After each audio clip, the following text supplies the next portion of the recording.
Fear of Loss is the story about Toby, who's a small child, and his dad.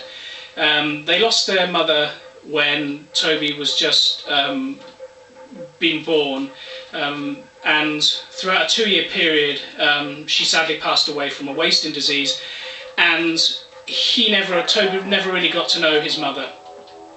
They buried her. When death came, it was a blessing for her. She wanted it, she grasped it, she held on to it, she needed it. It was a release for all the pain and suffering that she'd gone through for a couple of years. They buried their mother, Toby's mother, and then Toby and his dad moved to a farm quite a considerable distance away. The story starts with an image of a large four-wheel drive driving down a road. It could be a road anywhere,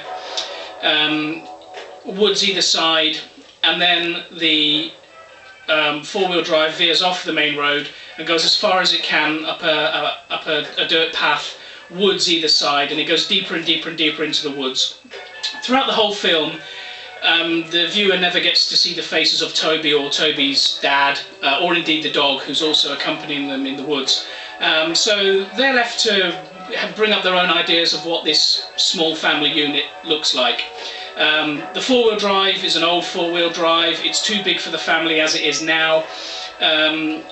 It's a functional vehicle, it's a farm vehicle. And then we're off into the woods, and they drive as far as they possibly can go, and then there's a flashback, and the flashback is Toby's father having a nervous breakdown in a large tool shed. It's a functional tool shed, it's massive, it's a separate outbuilding from the main farmhouse building, it's full of different tools, there are red hues and orange hues in the background, and basically the father breaks down. He's frantically moving around, he's looking for something.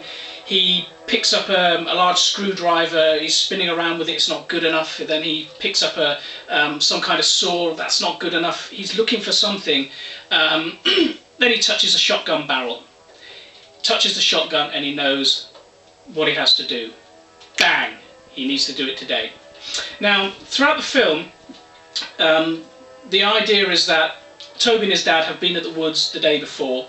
It was a Sunday, it was a nice day, they were there with their dog, and they dug a hole. And they dug a hole because the dog is diseased, and rather than take the dog to the vets to get him put down, they would rather shoot him, put him out of the misery, bury him somewhere that they frequent 2 or 3 times a week. So rather a happy time, rather than going into the vets with a dog in a blanket, and then coming out with a blanket and no dog. You never get to see him again, you never get to mourn him, you never get to remember and reminisce. So the idea is that they're in the woods, they've taken the dog along, they've dug a hole the day before, they're going to shoot the dog, bury the dog, because there's something wrong with the dog.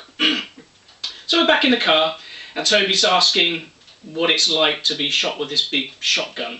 And Toby's dad saying, you know, it's a loud noise, you never hear the noise, and then it's darkness. It's a darkness that light can't penetrate. And then they start talking about Toby's mum, and it's all about her death, and, you know, Toby tries to remember her, can't remember her, and you can feel all this anxiety and frustration that has built up within Toby's dad throughout the last 6 years of the 8 years of his son being brought up. He's a recluse, he's moved away, he's inwardly thinking, he doesn't believe in God, and all this pans out and comes out throughout the story. And they're in the woods, and they're talking about the trees that Toby used to like to climb, and they're all lighthouses and windsurfers and that kind of thing. And as they move further into the woods, fire engines become twisted monsters, and the trees become darker, it physically becomes darker.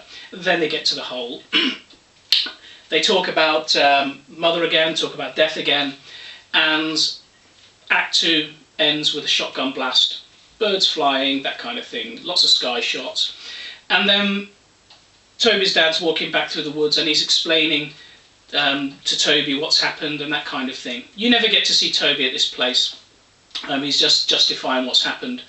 Then gets to the car, opens up the car door, in gets in goes a blanket that they've taken with them, in goes a muddy spade, in goes the spent shotgun, and then he whistles, and Thumper, which is Toby's dog, who's accompanied them, jumps in the car. And the idea is that there's been this fear that Toby's dad has got about losing his son. He's already experienced considerable pain and hardship over the 2-year period that his wife died, and her prolonged illness, and the fact that he was powerless to do anything. Now he has a chance to do the same and to end his son's life. His son's got the wasting disease, not the dog. And by now, the viewer has made all these assumptions that it's the dog that's going to get it. It's the dog that's going to end up in the hole. But really, it's not. It's Toby. Toby's dad's done the right thing. He's been reborn. All of this hatred and stress that he's had, which came to fruition in the breakdown scene, where he needed to do something. He knows that his son has got this disease. He knows his son's going to die. He's had this fear of loss for his wife over a period of time. That whole 2-year period of her dying, this prolonged death, he's died along with her, and he's got this emptiness, a hollowness, which has been filled in this last 6 years with hatred and lack of understanding, and trying to understand all these different things that have happened in his life. And now he's got the second whammy. He's got this fear again that he's going to lose his son. And the only way that he can solve that problem, because the doctors can't help, is just to end it now. End it now, and he'll be reborn. All this joy will come back to him. So that's A Fear of Loss. It's a short film, 3 acts, 2 actors and a dog. Short film, small budget, filmed in local woods with all the necessary permissions. Not too much needed required as far as props go. You never actually see the full shotgun, so a shotgun barrel will suffice. There's an iconic scene when the driver's side door opens up, and you get this pair of boots which appears. It's just been filmed between the bottom of the passenger door and the floor itself of the wood, and you see a pair of functional boots hit the ground. Then you see a blanket, red checkered blanket, picnic blanket. Then you see a spade. Then the viewer gets to know that they're not here for a picnic. There's something else happening in the woods. They've already been there the day before digging. They're back in the woods again.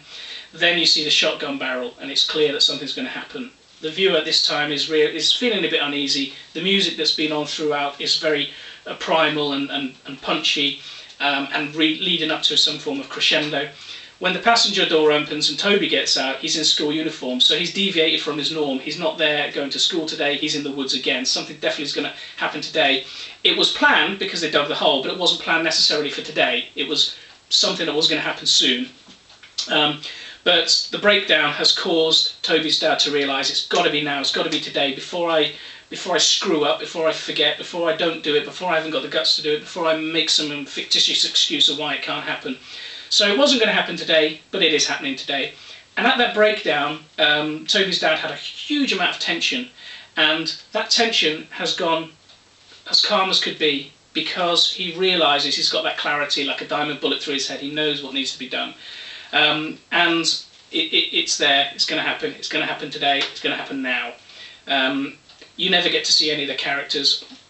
The moral of this tragic love story of a father and what he's willing to do for his son, all this sort of coming of age drama where his son's questioning death and gets to find out the hard way of the realities of it.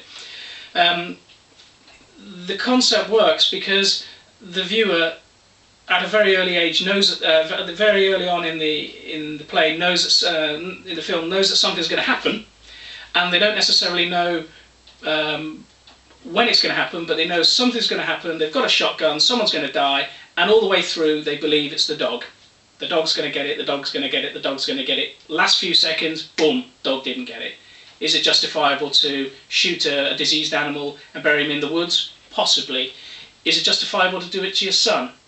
Definitely not. We'll see Toby's dad back again. We'll see him back in the woods. Maybe he'll dig his son up and bury him properly. Maybe he'll dig him up and dance with him one more time. We don't know. That's A Fear for Loss. Short film, and it's going to be good. Thank you.